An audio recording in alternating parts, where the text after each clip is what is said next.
Over the past month, Israel released over 1,000 Palestinians from its jails. Its reported majority of he inmates were held without charge. RT spoke to Rula Hassanen, a journalist and former detainee who was freed from Israeli custody in January. She told us about the abuse she suffered behind bars. I was arrested on March the 19th, 2024 at my home in Bethlehem.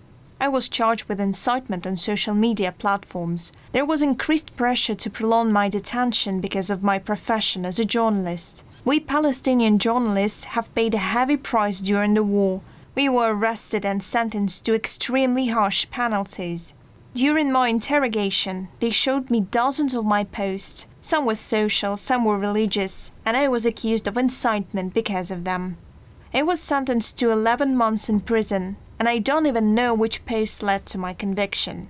They raided my house in a very violent way.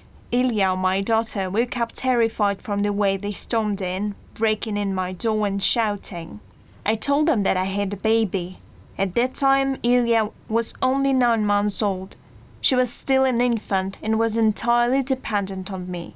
Ilya was a premature baby, born 2 months early, meaning she required intensive medical care. At that time, her immune system was extremely weak. She needed frequent hospital visits for ongoing treatment, but they told me I had to go with them because my arrest was inevitable. I wasn't allowed to refuse or even argue. They had no time, as they were the only to arrest me and withdraw from the area.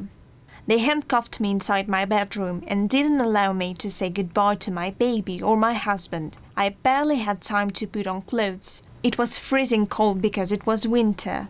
I received 2 official release orders from Israeli judges due to Ilya's medical condition, as it was classified as a humanitarian case, and I was supposed to be released from detention. However, the Israeli military prosecution completely refused to release me. Their justification for rejecting my release was that I was an inciter and an influential figure, and that the only way to control me was by keeping me in detention. Honestly, it was absurd. Even during interrogations and court hearings, they would accuse me of being a threat to the state of Israel. I would always wonder, what threat do we pose? We're just ordinary people trying to live our lives under occupation. What kind of danger do we represent? As a new mother with my first child, because Ilya was my first, I was in complete shock.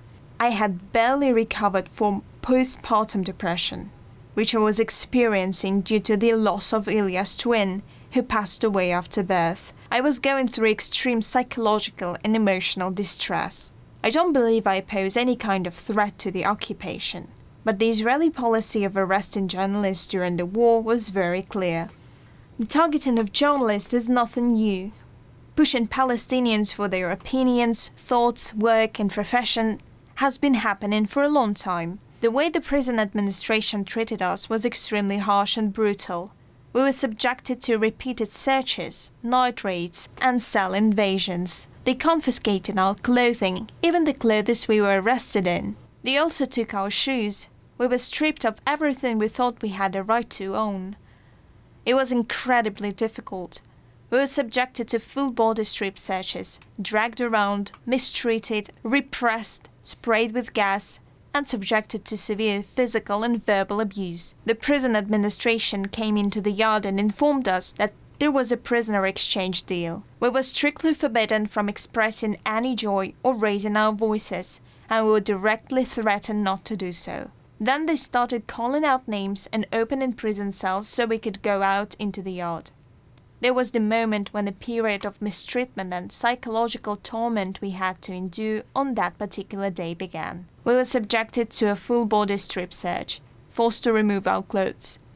They confiscated many of the items we were wearing, even though they were the same prison-issued clothes they had given us. We were verbally abused during the so-called release process. We were made to stand in front of the gate of a prison for nearly 4 hours, exposed to the freezing cold, in light clothing and late at night. We were on our feet for nearly 4 hours. This was a form of deliberate mistreatment. But praise God, we finally made it to our families. I saw my daughter Ilya for the first time in 10 months of forced separation and suffering.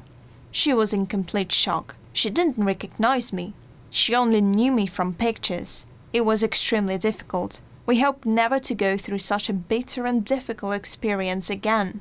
But our hearts are with the female prisoners still in Israeli prisons. Our hearts are with all the prisoners currently held by the occupation. Because we lived through this experience, we know the oppression they are enduring. We hope for their release, and we hope the exchange deal continues.